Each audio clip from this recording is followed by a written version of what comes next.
Quarles-Mowrer, and I'd like to welcome you all to the Unitarian Universalist Fellowship of Pottstown.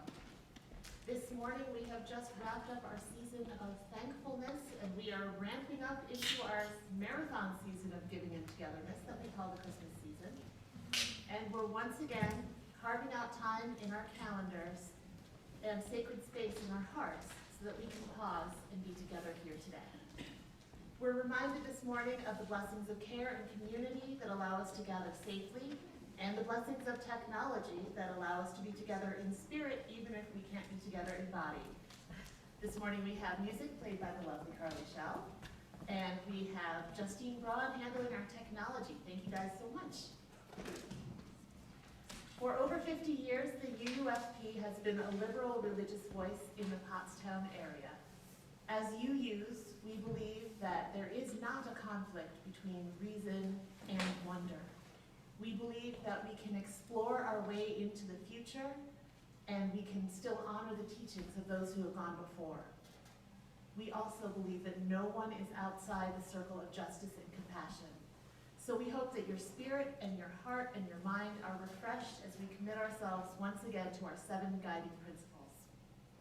We come together this Sunday morning and every Sunday morning because we share a promise to support one another on our spiritual journeys.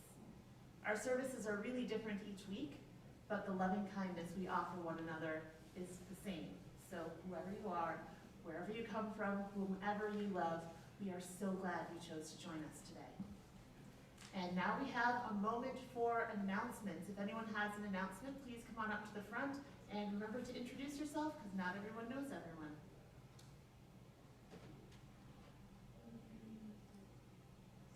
Or maybe we don't have any this morning. Happens once a year.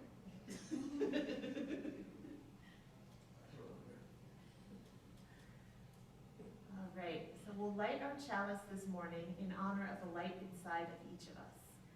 The words to think on this morning are by Gordon B. McKeeman.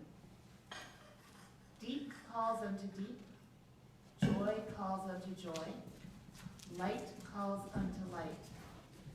Thank you, Mary.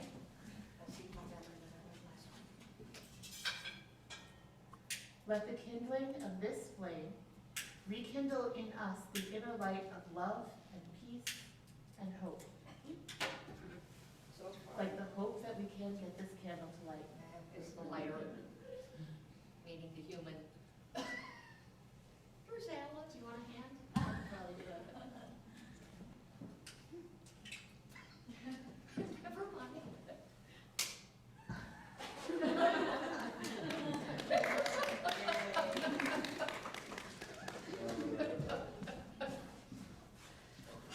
As one flame lights another, no light grows lesser.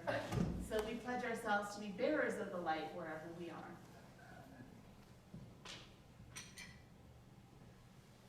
And even in this time when technology is vital in providing us with ways to connect, it still can be a distraction. So this is the time when I ask you to turn your phones into worship mode, and then take a deep breath, settle more firmly into your chair, into your body, rest your eyes, and listen to the sound of the chime.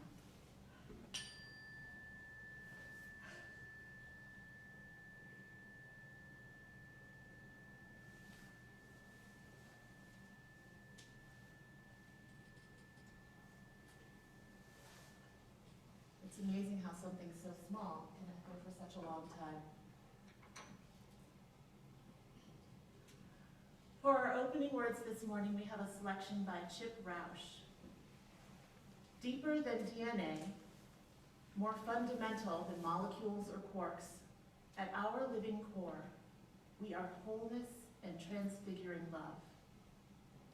We often forget that power, becoming lonely and resentful, comparing ourselves to others, acting out our fears instead of living our glory.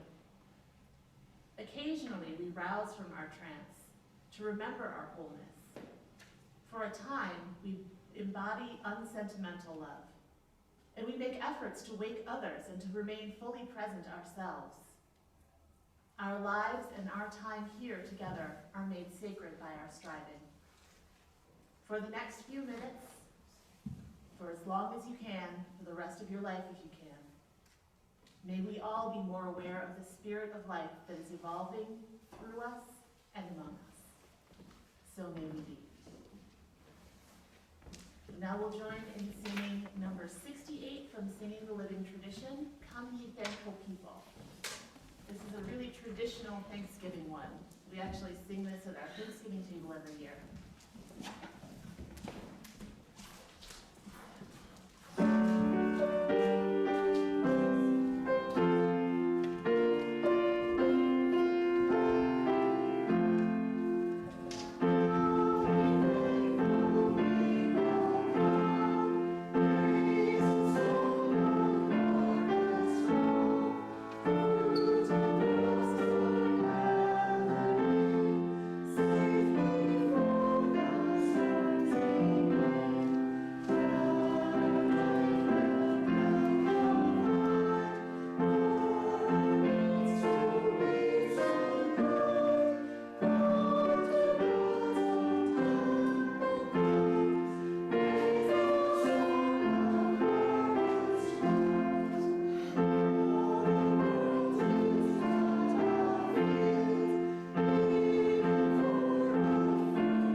Growing up, I thought it was wheat and tears together sown, and I was like, really? Really have to cry into your wheat for it to grow?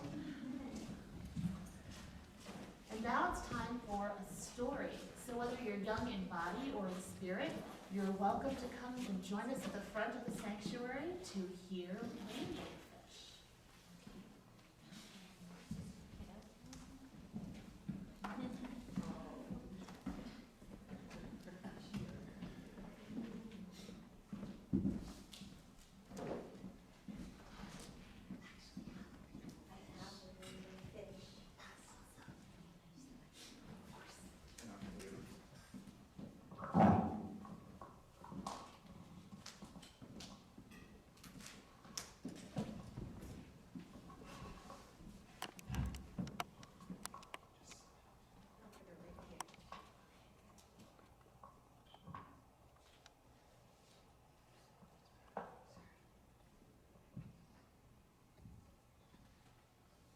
Good morning.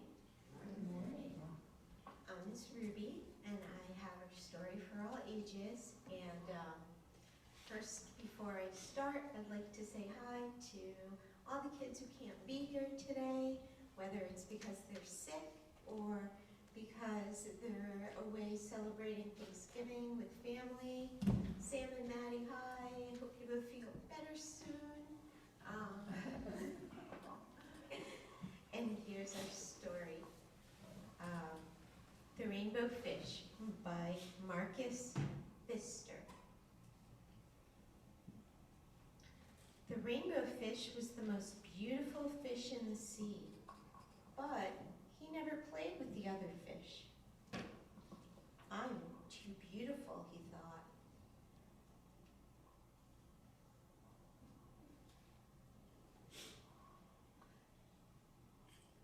Once, a little blue fish asked for one of his shining scales, but the rainbow fish just laughed. Never, he said. After that, the rainbow fish swam away from him. The other fish swam away from him, The rainbow fish was all alone, and he went to the starfish for help. Why doesn't anyone like me, he asked. Go ask the octopus, said the starfish. She is very wise. And the octopus said, thank you. Thank you, Emily. Give away your shining scales. You won't be as beautiful, but you will have friends. I can do that, cried the rainbow fish. And suddenly, the little blue fish was back. Please, he said, could I have just one scale? The rainbow fish thought maybe just one tiny little scale. The little blue fish was so pleased, it made the rainbow fish feel happy. And soon, all the fish came, and the rainbow fish gave away his scales one by one. And finally, he had only one shining scale left. But now, as he swam off to play with his friends, he was the happiest fish in the sea. The end. Cora, do you want it? I'll keep him. Thank you all. Thank you, Emily, for your ambitious skills. Your story is beautiful. Now,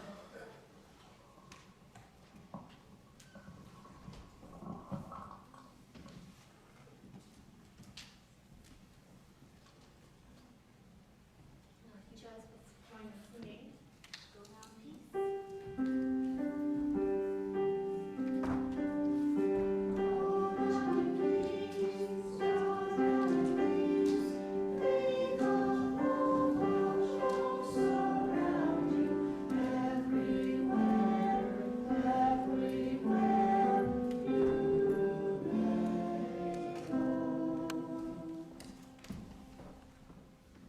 I love the story of the rainbow fish because it's all about generosity. And now is the time in our service that is about generosity. We remind ourselves that our bills don't stop even if the life slows down. We'll pass the baskets, but remember, if you can't, then you can't, and we are just happy that you came and that you came to see us.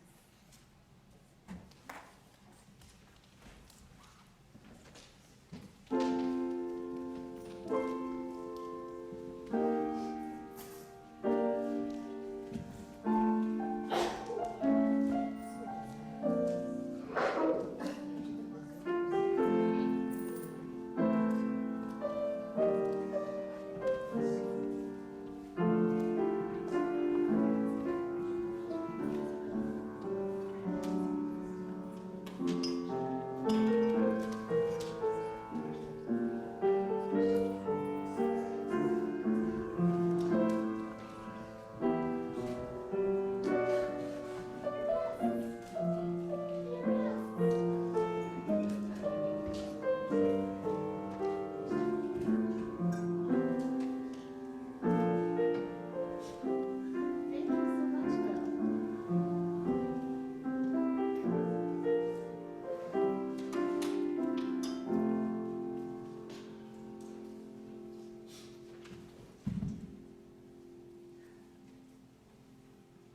So our reading today is from Braver Wiser, which is an online kind of, like it comes into your mailbox. It's an online blog that comes from the UUA.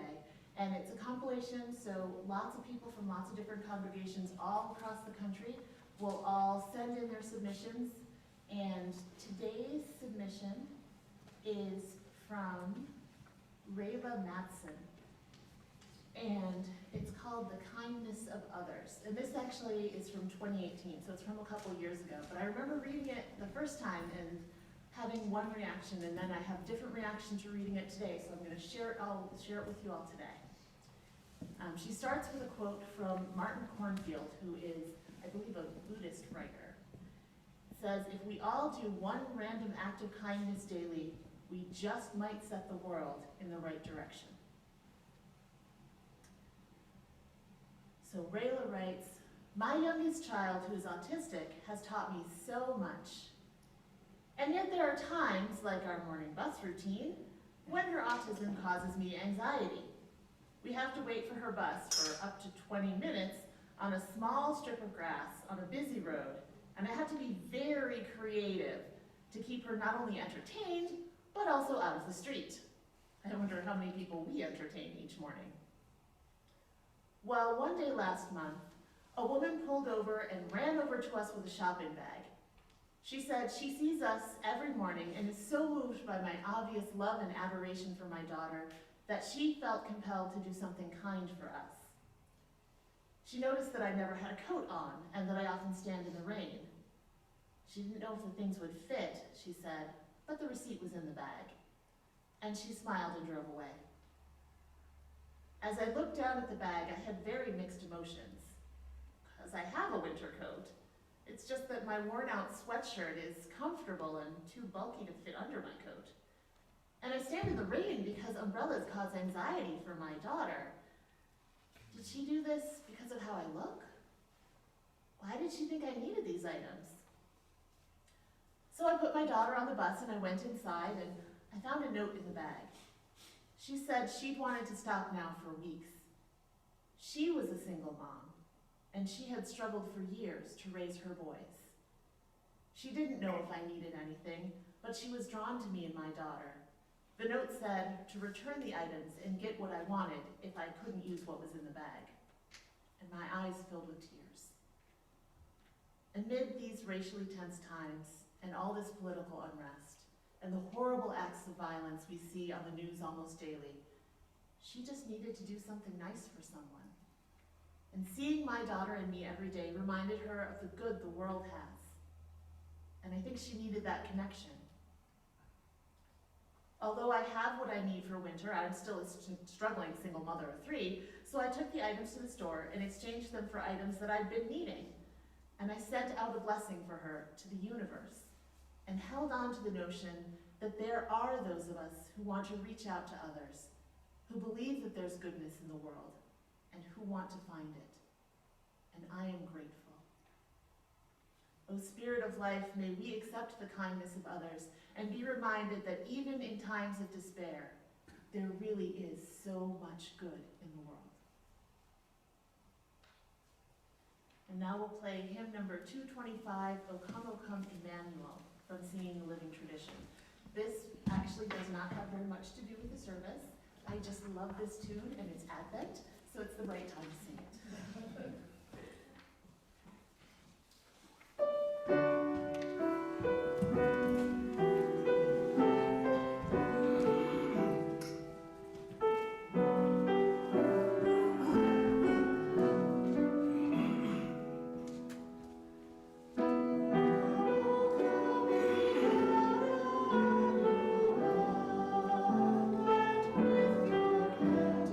Children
lot to do with the service today, but really, what are we talking about but love and hope? So anyhow, the magic penny. Does anyone know the song, The Magic Penny? You can sing it with me if you know it, because I'm going to sing it right now. Love is nothing till you give it away. Give it away. Come on, give it away. You don't know it? No. Love is nothing till you give it away. You end up having more. Yeah? All right, so I learned that song when I was in church school like 40 years ago. And it was always this really fun song for me. And I thought, you know, I really want a magic penny because then I could buy all the penny fish in the store. So I didn't really get the point at the time. But you know, those of you who were here a few weeks ago when I spoke last may remember that I spoke about how someone's kind attempt at outreach made me feel less than and like I was being judged by appearance. And when I chose that reading for today, I was thinking about that story that I had and comparing it to the story that she told. Rayla Madsen showed such grace. She accepted and she honored a gift that was given freely and with love. And even though the immediate thought was, oh my gosh, do I really look like I need help that much? She was able to put that aside and think about what that gift was doing for the giver. And that story reminded me of a friend from a job I had before I took a break from the working world to focus on my girls. My friend would always say, you can't step on people's blessings. Well, I was raised in these independent United States where self-reliance is a virtue.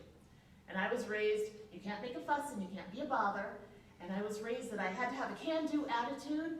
And I was raised by one parent who grew up during the Depression. I did the math the other day. My father was 4 when the Great Depression started.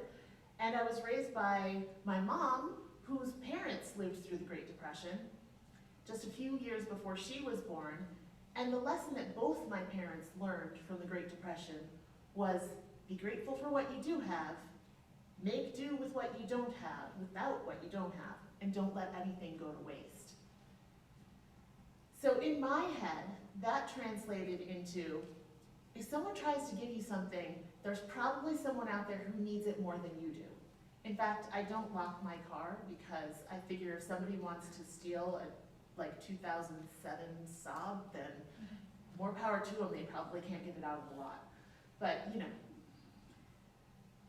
So if it was opening doors at my job or carrying boxes or somebody offering me a cookie in the break room, I was always like, oh no, I'm just fine, but thank you so much for the offer. And my friend told me, you know, it's great that you're independent. I'm fully aware that you are a grown woman and can open your own doors, but when you turn away someone's gifts or someone's kind words, when you turn away someone's offer to help, even if you don't need the help or the gift or the kind words, you're stepping on their blessings. And I had never thought of it that way before. You know, my mom used to tell this story about how when she was a really little girl, a nice, well-meaning adult in the store when she went to, I think she went to see Santa. And Santa asked her, so what do you want for Christmas, little girl? And she said, it is more blessed to give than to receive. Now, it might have sounded a little sanctimonious coming from a 5-year-old, but it doesn't make it untrue. It really does feel good when we are able to help someone else. And of course, I've always known that people want to reach out, and people want to be kind, and people want to do good. I truly believe that most people are good and will do the right thing. I mean, that's my unlocked car. I truly believe that people are doing the best they can and that I need to treat everyone with kindness and respect. And I had never thought of independence as discouraging anyone. But it does take courage to be kind. It takes courage to be that first person to reach out and try to make a connection. You know, sometimes it's hard to give. Sometimes we don't have the money to do more, or the time to do more, or the energy to do more. Life is exhausting. And the further we get into the holiday season, I'm sure the more true that will feel.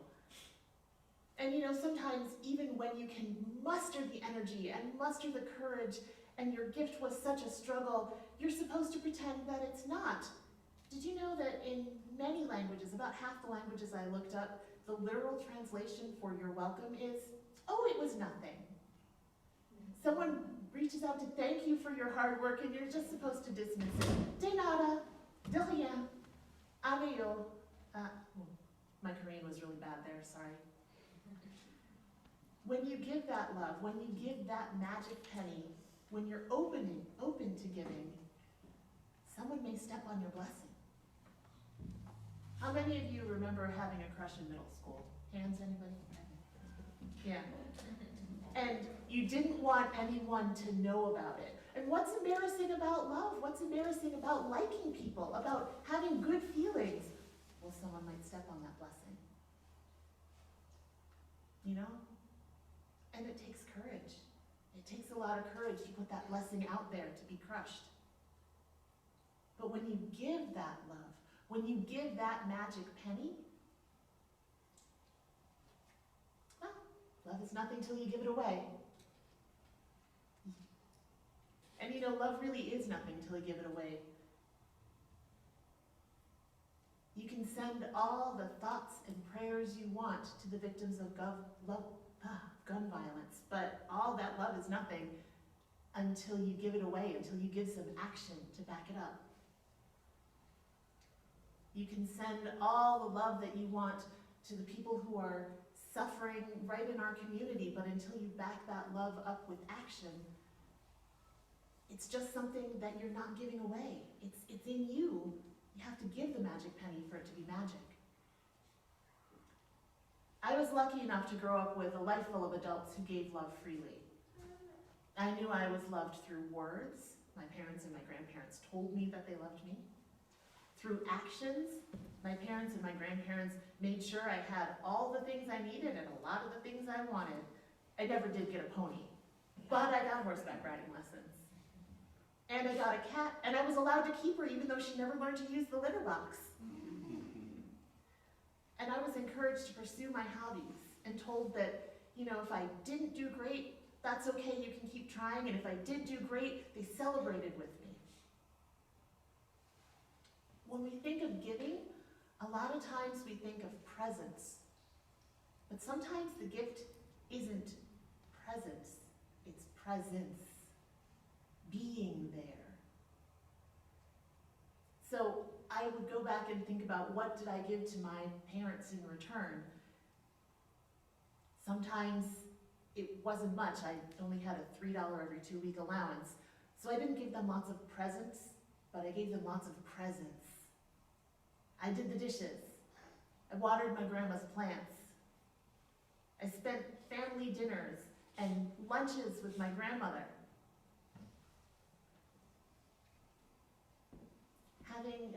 When I remember that, I try to remember, when I remember that from my youth, then I try to apply it to today. So I try to remember to be present in my life with my family. So we talked about last week, families aren't limited by blood. They're created with love and care and time. That's presence. So yeah, sometimes it's hard to give. But you know, sometimes it's equally hard to receive. So I'm going to speak for myself personally, but ask yourself if you do the same. I have trouble accepting compliments. And it's not that I think that the person giving a compliment is insincere, but it's kind of that I don't believe that I deserve the kind words as much as they want to give them. But I've made a deliberate practice of saying thank you when I receive a compliment. I say practice because I'm still not good at it. The words to deny the compliment or somehow make it smaller still come out sometimes or still get stuck in my head even though I'm trying real hard not to say them. But I have to remember that my feelings of inadequacy don't invalidate someone else's feelings of gratitude or admiration. When I say thank you, it doesn't mean that I have to believe that I'm as good as they think I am, but I can honor their feelings. And I can honor that they thought it was important enough to tell me.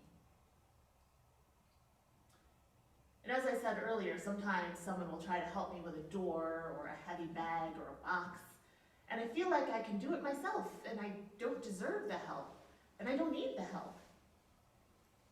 Well, Mr. Rogers, everybody loves Mr. Rogers, now he tells us to look for the helpers in the times of trouble. Well, you know what? We don't have to wait for times of trouble to look for helpers. Even in ordinary times, there are helpers out there, because it feels good to help. You know, sometimes we are happy without. Rayla Matson would stand in the rain without a coat by choice. And sometimes it's hard to be the recipient of someone's goodwill. We're embarrassed to be seen as deficient. But when Rayla read that note, she was able to remember that the gift is sometimes as much about the giver as it is about the receiver. I was reading a novel this week. I only read novels with happy endings, judge me if you will, where the main characters, we'll call them Grumpy and Sunshine. It was a Grumpy and Sunshine romance novel, yes. They were running a toy drive. And a woman came to the toy drive and she donated a Matchbox car. Now the Sunshine character, well, she thanked that woman with the biggest smile on her face. And after the woman left, the Grumpy character said, "It's only a Matchbox car." Well, if you haven't been to a store recently and had to go through the toy aisles, I will tell you that a Matchbox car is among the most affordable choices in the toy aisle. But the Sunshine character replied, "Last year, that woman received toys and food from this very drive. And this year, she is paying it forward. And I am so happy for her." So I guess that my message this morning is that it takes courage to give a gift, and it takes strength to receive a gift. And we concentrate so much on the giving that we forget it sometimes. It can be hard to feel grateful rather than embarrassed or guilty. But when we concentrate on the love that inspired the gift, we end up having more. We have more gratefulness and more peace in our hearts, and we have more to give as well, because we too can move to a place where we can pay it forward. As we said while lighting the chalice today, when one flame lights another, it doesn't diminish itself. We don't grow smaller when we send our blessings out into the world. Instead, the light for all of us grows brighter. We all wind up with a bigger store of magic pennies. When I want to remind myself of the gifts in the world, I've recently been finding myself reading one of Mother Teresa's prayers, and I wanted to share it with you. This prayer reminds me that I have the courage to give, and I have the strength to receive. May today there be peace within you. May you trust in your highest power that you are exactly where you are meant to be. May you not forget the infinite possibilities that are born of faith. May you use those gifts that you have received. May you pass on the love that has been given to you. And may you be content knowing that you are a child of God. Let this presence settle into your bones and allow your soul the freedom to dance and sing and bask in the sun. It is there for each and every one of you. Amen.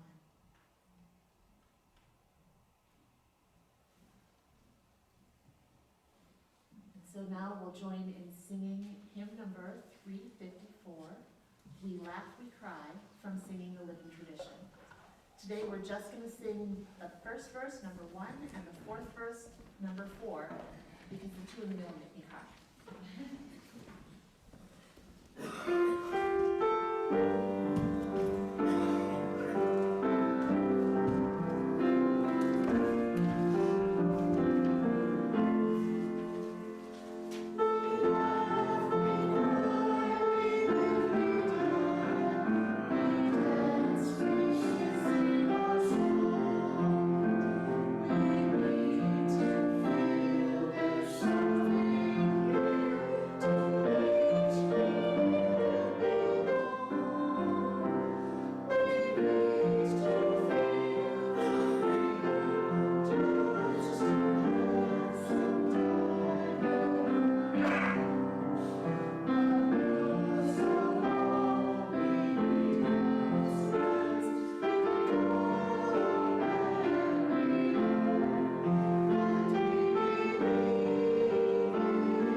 join me as we say our extinguishing the chalice words? We extinguish this chalice flame, but not the light of truth, the warmth of community, or the fire of commitment. These we carry in our hearts and hands until we're together again.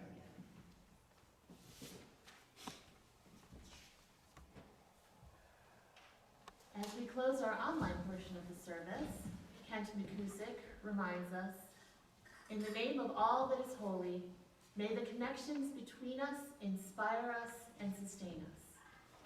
May the flame of life within us and amongst us be a sacred reminder that we are called to serve, to grow, and to love as we continue this journey of transformation. And after Spirit of Life, we'll turn off the recording and we can have our joys and sorrows.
And now we come to the time in our service where we share our joys and our sorrows.